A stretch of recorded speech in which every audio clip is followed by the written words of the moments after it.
What does loving your neighbor actually look like? This is Journey with Care, where curious Canadians get inspired to love others well through real-life stories and honest conversations.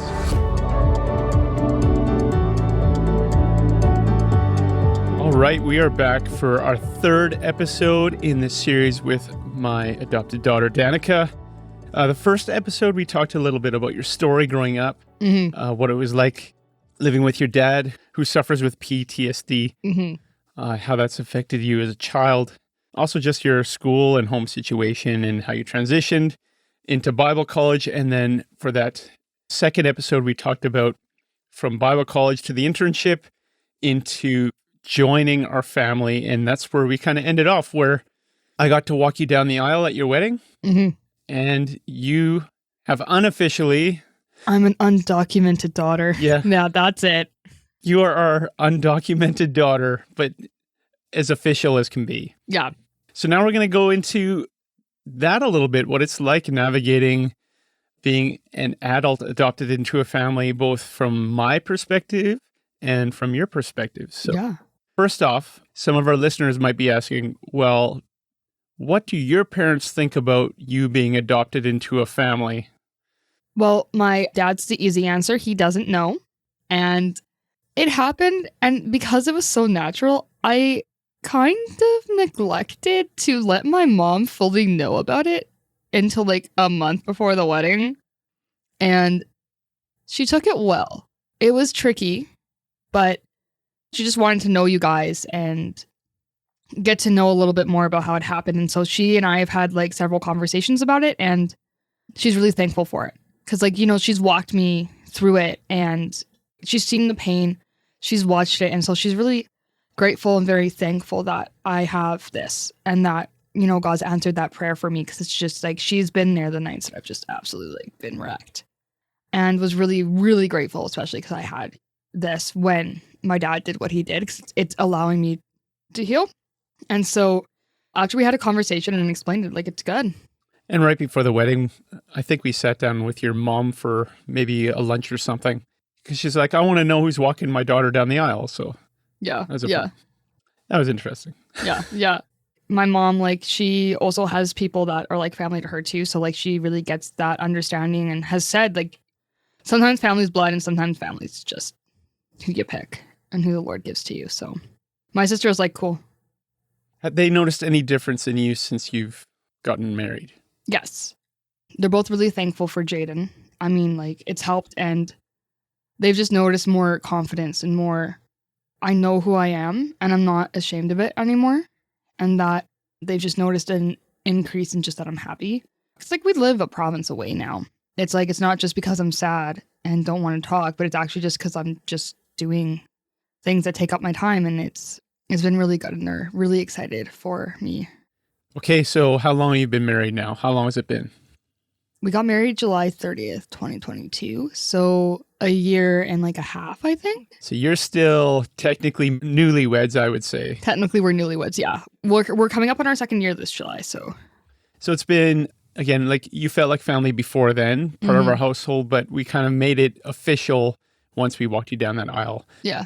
Well, like I think like on the topic of being walked down the aisle, like, because we didn't really talk about that in depth. Like, what was it like on your guys' end? Like, after that, having that being solidified, like for you and your wife?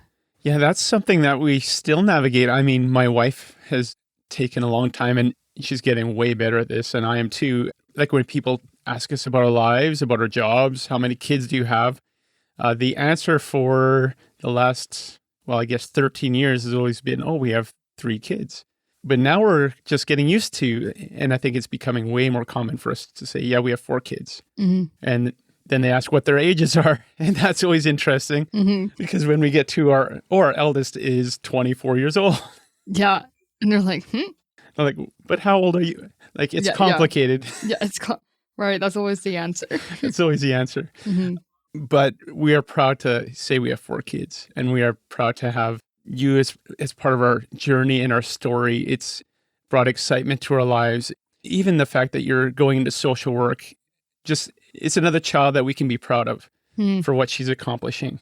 And of course, having our children and our daughter, especially having a big sister, it's been a huge blessing. Mm-hmm.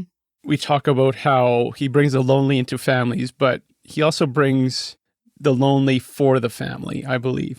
And that's what it's been, you coming into our family. It was a huge blessing for us and not just for you. It's not a one-sided thing because he knows what we needed. He knows what our daughter needed and he knows what you needed. So yeah, it's wild to think like going through it, like when we first met to like now, it's just like, I wouldn't have even like, and if someone told me that was going to happen, I'd be like, no. And now like we're here. And so it's been good. And I think it was really helpful being a newlywed and having a male figure in my life and having that father figure, because it's like I can talk to you as like parents and be like, is this normal in marriage? Or having help navigating that first year, because no matter how stubborn you want to be, the first year is going to be hard. And honestly, I couldn't imagine trying to go through the first year without you guys. It felt like I had like a safe place and like a house. So if things were going great, we all celebrated. If things weren't, like we were able to give you a call and like be there. And like coming over to do laundry all the time is fun. Like just do laundry and we just all hang out. And then when it's done, we're like, hey, bye. yeah, I mean, you guys come over every week, which is always a nice treat for us too. Mm-hmm. I'm going to take us back to your wedding day. So I walked you up the aisle. I honestly felt very proud of you and Jaden, because we love Jaden and I've known his family since I was younger. So I've seen Jaden growing up, which is kind of cool to see our adopted daughter marrying this kid that I grew up in. We're great friends with their family. We love them very much. They very much feel like our family as well. Mm-hmm. I was excited even for, as a husband going into the family, there's always that desire that they have in-laws as well, that they can connect with. And that's something that he would have been lacking. I think if we wouldn't have stepped in, not to say we're the saviors or the answer to all the prayers and everything that he hoped for, but we were excited for Jaden to have that. Yeah, I was really excited about that too. I'm glad you brought that up because it's just, so much has happened since we got married that it's easy to forget all the good stuff that's come out of it. And it's really good that he gets to have that, because I know early on when we're talking and stuff, I'm like, like if we do get married, like you're not going to have in-laws on my side. Like you don't get to experience that. And then sometimes it's like, feels like the Lord's like, joke's on you. And it was a good joke. It was like, I just wonder what he would have been like, with me saying that. And he's like, uh-huh. And we're like, I don't know, a few months away from like that happening. And so it's just been really good to see that and see, because he is really close with you guys too. And it's fun to see him bonding with you guys. And we might have talked about it last episode a bit, but what was that like for you to have me walk you down the aisle? It helped a lot with the grief. I don't know what it would have been like, because like I don't love being the center of attention and everyone looking at me. And that's what a wedding generally is. It took a lot of stress off, honestly, because it's like I wasn't the only one being looked at, which is nice. It's hard to explain because it was just like one of those moments, because like you're walking me down the aisle and I'm like, this is fantastic. And then I'm getting married and it's like this big day full of emotions. But I remember like, looking back on the wedding, I'm really happy that happened because it doesn't feel like I had that gap. And it really helped because then I could see like you guys sitting at a table together and like I knew that my dad was there. And so it really helped fill that void. Not only did like I feel like really loved by you guys, it really felt loved by God and super thankful. And also just I needed it. And I think it made the wedding day overall more enjoyable for me because it was one less gap on my side that was open and noticeable. And it was really nice to have that because I feel like that was the most important gap for me to have filled. Do you recall anything that I said to you at the wedding? Because I honestly don't remember if I said anything to you. You did. I do remember that because you're like, all right, you ready? And I was like, yep. And before we left like the room where I was hiding. The room, we were outside. It was very hot. It was like we got engaged on the like coldest day of the year and got married on the hottest day of the year. 40 degrees outside or something. Yeah. Yeah, 40 degrees below when we got engaged. Welcome to Winnipeg. Yeah, welcome to Winnipeg. True Winnipegger now. You did say like, I'm not here to replace your dad, and I know I never would replace him for you. And you were like, I really hope that you said something like the simple act would be a blessing to me. And so it was something along those lines. So you did say something to me. Oh, good job. Pat on my back. Yeah, that sounds good to me. Pat on your back, yeah. So like we said, you guys are over every week doing laundry, just part of the family, eating lots of meals together, doing Christmas together. I know that first Christmas. Let's talk about that first Christmas, maybe. I know that Christmas is hard for you, and it is with a lot of kids that grew up with family difficulties. And so we invited you into our Christmas gathering. Obviously, we didn't really need to invite you. It was kind of a given. Although I think that first you needed to be invited at that point. The first year was. Yeah. I think that is one of the challenges too, is the firsts. Is like, oh, first Easter, we need to invite you. But then like the second one, like it's fine. But I was really excited because like, I don't know why I didn't expect it, but I didn't. And it was fun. The first Christmas, like we were here till like 2 a.m. That was last year. Us girls like all like matching pajamas, and you guys gifted us like our first Christmas ornament for our tree is like a married couple. And it was just really cool just getting to come alongside into your guys' traditions and build some new traditions because you guys have joined the family, right? Like even our breakfast dish that we started, everybody loves it. Yeah, we have that skillet meal, and then I think it's like kind of becoming a tradition that we just end up watching like some sort of funny movie all together. Yeah. It's just this year we were a lot more responsible with what time we started it. Yes. Yeah. Yes. It was great. That first Christmas, I think it was really fun, like getting to stay up that late. So I think it's just like we were all just enjoying it so much. And I remember like, oh man, the kids were just all 5 of us, like as kids, like we were just amped all day. Like we were acting like we were like not the ages we were. But it was really good, and like we have a lot of really good memories from that first Christmas, and of course this one too. So yeah, it helps. Like it's even just being invited into it. Like I just want to say for people out there, like even if you don't feel like you're being directed to adopt an adult, like even just having like someone like being like a close family friend, invite them to family events and things. Like it might be weird at first, but people won't come up and say to you like, I don't have anyone. Can I come to your Christmas? Like that's not common, and so. Just encourage that if you know people that you think or they have told you the holidays are hard, like include them. Yeah. Like everyone needs it. And for me, I'm very thankful that I have that added level that it is family. And so we get to build those new traditions and, you know, incorporate your guys' traditions, and it's really good. Now, along with any family dynamics, not everything is beautiful and rosy all the time. No. We look forward to having you guys over every week as kids.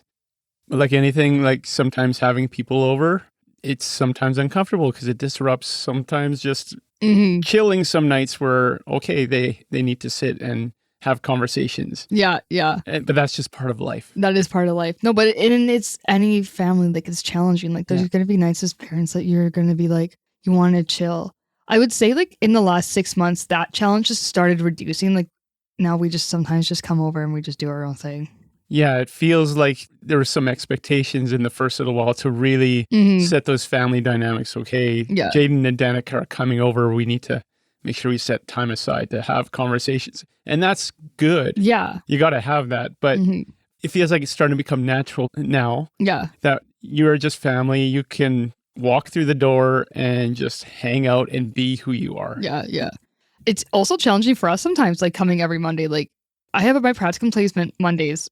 Or like sometimes we'll come on a Tuesday evening and it's just like, I'm tired. And sometimes our youngest son is really loud. Oh yeah. Sometimes. I love it about him. And then like on some days I'm just like, I can't. I would say it's just any normal family dynamic. It's just the biggest challenge is having that feeling of it being someone that's not your family member coming over. It takes a while for that to go away. Even for us to feel like you guys weren't hosting us. Like it took me a while to just go into your fridge and grab food without asking first. And now I come over and I just grab food. Which it's fun to see that development, right? Yeah. It feels awkward at first. It's all new. You're bringing an adult, adopting an adult into your family. You're new coming into someone else's household who were a couple years ago just acquaintances. And all of a sudden you're part of a family. Yeah. It's such a strange dynamic transitioning. Yeah, it is. It's not just like, oh, we're family. Like as much as we said, like it felt really natural, like the Lord, like putting it together. It still means that there's bumps. Yeah. Like, I don't know. Have we had a family conflict yet? I would just say just our personal issues that all come up. We discuss them and walk through them as a family should. But I don't think we've had. No, we haven't had any like drama, which is very like strange for me. Like with my side of the family, like conflict was definitely there. And so it's like, I think that's been a really big, strange challenge for me. at first I'm like, did I talk too much? Or like, oh, did they have the energy for that conversation? So, like it's taken me a long time to not overthink how I did coming over. But now it's like, I just come over and we'll just talk about, I think the other night, I'm just able to casually tell you on Christmas Day, I'm like, oh yeah, I miss my dad right now. And you're like, oh yeah, understandable. And then we just moved on.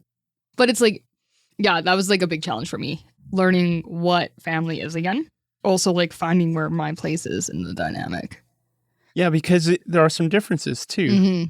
I'm not going to have the same hugs as I would, right? Yeah. Like there's still boundaries, especially you coming in as an adult. Yeah. And also like, I'm not the biggest hugger anyways, but no, like we have that boundary. And then I think it was a little challenging at first between me and the oldest, because now I'm the oldest, but they've been the oldest. So that's a fun dynamic, because it's like, if we're playing a board game or doing something at the table, like we will both do something like, no, you can't do that right now. We just sit there and it's like, but like he can't boss me around because I am older than him and I will not let him.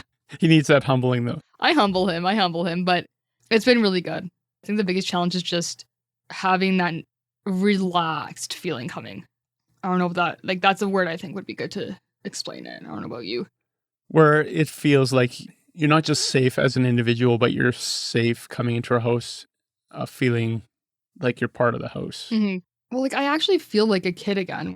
And like maybe like sometimes like I, as an adult, like maybe I should be like, oh, should I ask if we can have a deep conversation right now? But I feel more like welcome just to sit down and be like, hey, can I talk to you about this? And then like you guys being there. So yeah. How do you guys feel about that? Like with managing having an adult with like trauma and having some of like harder emotional conversations with me? I think like when we use the word adoption, we know we're not bringing in a stranger into the house anymore. So with adoption comes all those hard conversations, and we need to be open to that. And we are happy to hear those conversations, because when you open up, it means that we are trusted and we are your family, and we can contribute to that part of you which we didn't have with you growing up. No, it's true. Right. It's true. So we're obviously happy to have those conversations, the difficult ones. There are still those dynamics where I could take my daughter Caitlin out to a movie and a coffee, but that would be awkward for me to do that with you. Oh yeah, no, we don't do that. We don't do that. That's like a really firm boundary. I think that would be a question that like I wouldn't be surprised if like listeners would want to ask. It's like, there are gaps in it. Like, yeah, you stepped into my life in this role, but there's gaps that don't take this personally, you are never going to be able to fulfill. There are certain things that like in not having my earthly dad in my life that I don't get to have. I'm glad this came up because it's recently I finally like feel like some of the father wounds have healed enough that I've been able to start talking to God about it. Because you weren't able to relate to him as a father for the long time. No, I wouldn't even say I relate to him as a father now. I think I'm just starting. Like it's like I'm scratching the surface. But like I had a really good healing encounter with him about a month ago. And I felt like he asked me like, what is the biggest thing you miss about your dad? And I was like, I don't want to talk about this. And then I did. I felt like, God showed me a picture of like sitting in that garage. I wasn't a kid, and like instead of it being my dad, he was there. And in it, I feel like I finally realized the thing that I miss the most about my dad is because I felt like a weirdo and a misfit and misunderstood most of my life as a kid. He never made me feel that way. And he always really championed me in that and helped me not to change myself to fit in. And I realized it was that delight I missed. And it was that delight that like I get from you guys in this sense. Like you're like, I'm proud of you, look at you guys go, but it's not the same. Not to like sound mean, but it will never be the same. With the emotional boundaries, it shouldn't be. Because like that's a big emotion between a father and a daughter. And then in that, I was able to finally realize that like that delight that my dad used to have is what the Lord has with me. And I wouldn't have been able to do that if I hadn't had someone in my life that I can have the things that is appropriate in this dynamic, in this relationship, within the boundaries, to be able to explore the pieces that you're not able to with the Lord and to go to him for that. And I think that's been really vital and important. When there's a challenge where it's like, I don't think this is something that like I can go to him about, or is like, I'll go talk to like your wife about it, or like I'll go talk to the Lord about it. But I'm just starting to see that I'm more open to even starting to talk about God being my father. And so it's been very interesting in the last couple months having that, and just the change it's had for me in my relationship and my walk with him. You said there are obviously things that I would never be able to fulfill as an adoptive dad. Mm-hmm. So let's go there a little bit. Let's pose a scenario. What if your dad, all of a sudden, his mind shifts and his heart shifts? He becomes a Christian, and he steps back into your life. He seeks you out, wants reconciliation. What would that scenario be like for you? At first, and where I'm at now, I would reconcile with him to the point that he's forgiven and knows that I'm excited for him. And it's really cool to see God working in his life that way. But I wouldn't want to reconcile with him as a father. And I don't think I'd be able to. Like, he missed so much of my life, and he's missed so many important things that we can't redo. We can't recreate it. And like, for the listeners, this is going to sound really blunt, but I don't really want him back in my life now. I really enjoy being a part of this family and this dynamic. And from what I know of him, I don't think he'd be okay with it. And if he's not going to be okay with it, then it's like, no thanks. I'm married now, and it's like, one day we'll have kids. Like, I have to think about them as well. And just at this point, I'd be really happy for him. And I think I'd be open to being friends. Like, I wouldn't necessarily not be like, never talk to me again. But I don't think that father-daughter relationship right now, I don't really want it. Because I've gone so long without it. And like, I've grieved him. Like, I've gone through living grief. He's still alive, but I've grieved him as if he's not. And so it would be really, really difficult even just to go and have a cup of coffee. And I don't know if I'd want to even talk to him about the ways he has hurt me. So for where I'm at right now, and just like having you guys, I'm like, I don't need it.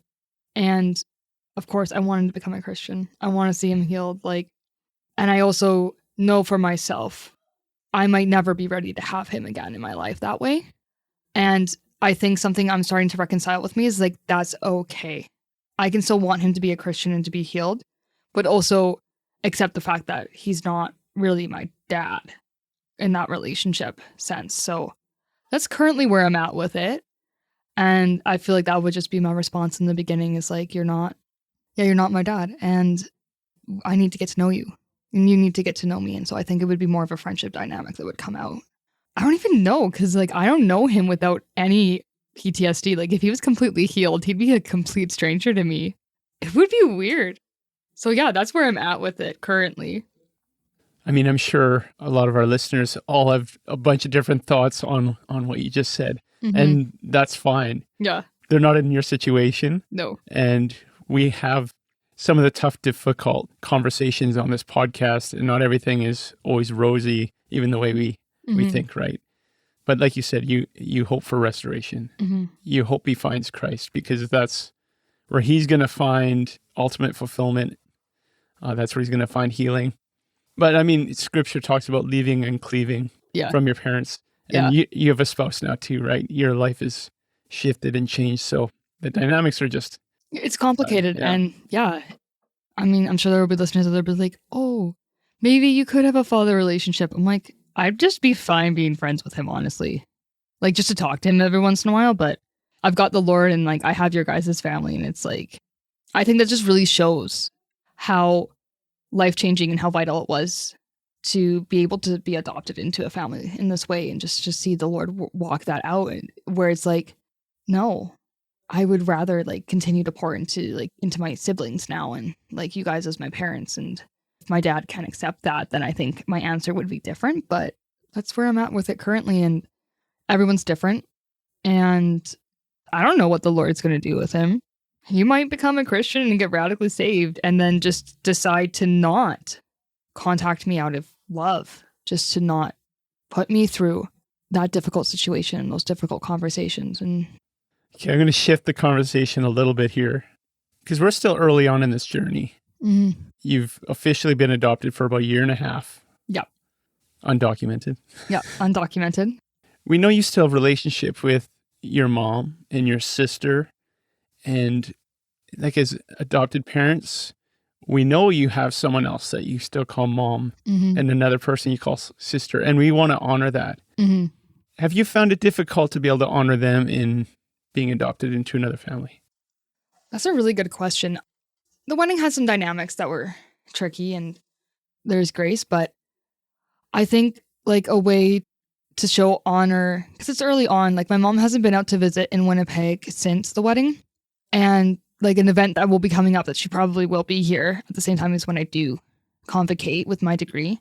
And I think it's part of that honoring is like having her over for a meal and letting her continue to get to know you guys and know that she's not necessarily like a part of the family, but that she's not allowed to come and know you guys. And like that she can come in and still be my mom when I introduce her to mom. That'll be fun. Like, mom, meet mom. I'm sure you probably have trouble saying that though. That's been a new thing that I've started referring to you guys as mom and dad. That's been a very recent thing, and it is hard. Well, especially seeing how you were one of my interns and I was always Johan. Yeah. I still mostly call you guys by your first names, but it's still early on. It's still early on, and I think it's more so where I refer to you guys as mom and dad is like with other people. And so the only time it gets really complicated is like people that have known me before, they're like, what? I'm like, I thought your dad was like this. I'm like, okay, I need to get a good name for the other dad. But yeah, no, I think part of honoring it is just like if they're in Winnipeg or something, letting them know that like they can come and like connect with you guys too and get to see that dynamic and see that like they're not being replaced. And my sister's like, she's like, cool. She's really great. And she's like another person I really deeply admire. And I'm really proud of where she is and what she's done and just her journey through it too. And so it was really nice when like I first talked to her about it. Like she was like, no, I'm happy for you. And so just knowing that her and I just have this bond where we know that we're going to be sisters. And we also know that we are on two completely different directions in life and that we love each other and that's enough. And so, yeah, I think that's just the biggest thing in honoring it is just letting my family know that they're included and that they get to come and even just get to know you guys as friends and like not feel that like replacement thing. Yeah. Okay, let's have a theoretical question here. What do you see our dynamic looking like 10 years from now? What I see is, I've actually talked about this with a friend. Like in 10 years, like I'm for sure going to have at least one kid. And so. And we're like, honestly, I mean, I'm not that old, but. Yeah. The idea of having grandkids earlier than. Expected, right? Earlier than expected is kind of exciting. Yeah, no, it will be. You're not pregnant. No. As of this recording. Can you imagine? The announcement on the podcast today. Not pregnant. No, I think in 10 years, what I see is my mom being like the grandma that like get to go and like visit in Saskatchewan and like have that really good memories of getting to be in the house that they're in. And, you know, my mom being someone that like they can talk to on video call and be like the person that I think my mom would be the best person to explain about my dad and in a really child-friendly way. And I would trust her to do that. And I just honestly see that my kids are going to have 3 sets of grandparents, basically.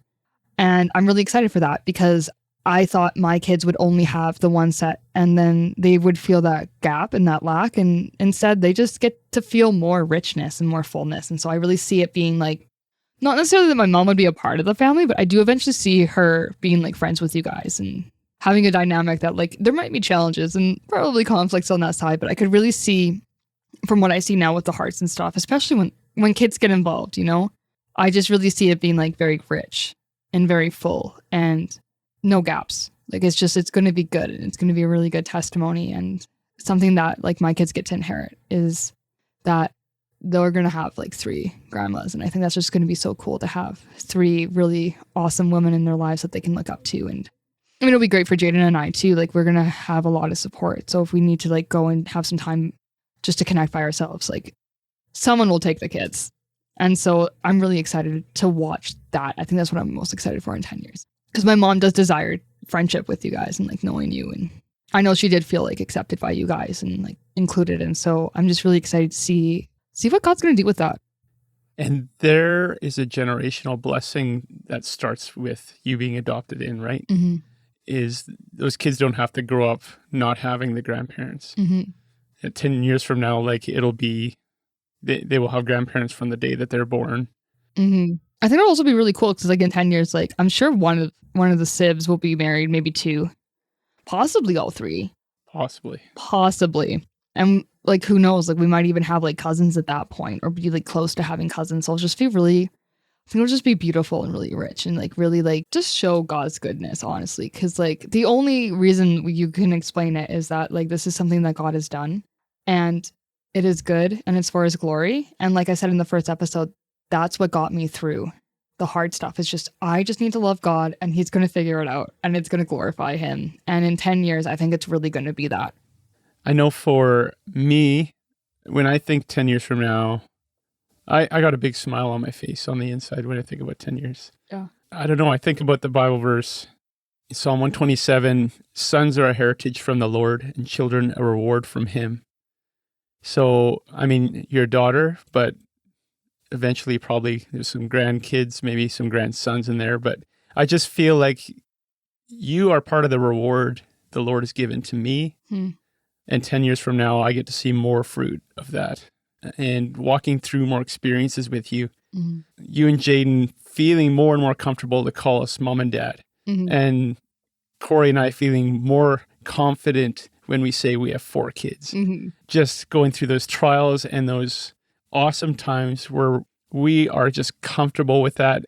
We're just excited for the years to come and what the Lord is going to do through you guys as we get to see more fruit and see what the Lord works in a whole other couple that we can call children. Yeah. And that's just a blessing to us. Yeah. And it's kind of cool to have a son-in-law that's an engineer too. So that's kind of neat. That is neat. Yeah, he is an engineer. We are polar opposites, but we work together so well. You know, just to end it off here, because like I think you and I could talk about the family dynamic for hours. Like probably these last 2 episodes. What do we want to leave with out of this? I think like the biggest thing, like the whole purpose behind this podcast wasn't just for us to go down memory lane and like get to like talk about this, which was nice, but being able to highlight like Care Impact, like part of it is like talking about the hard issues, but also highlighting individuals that are hidden within the church.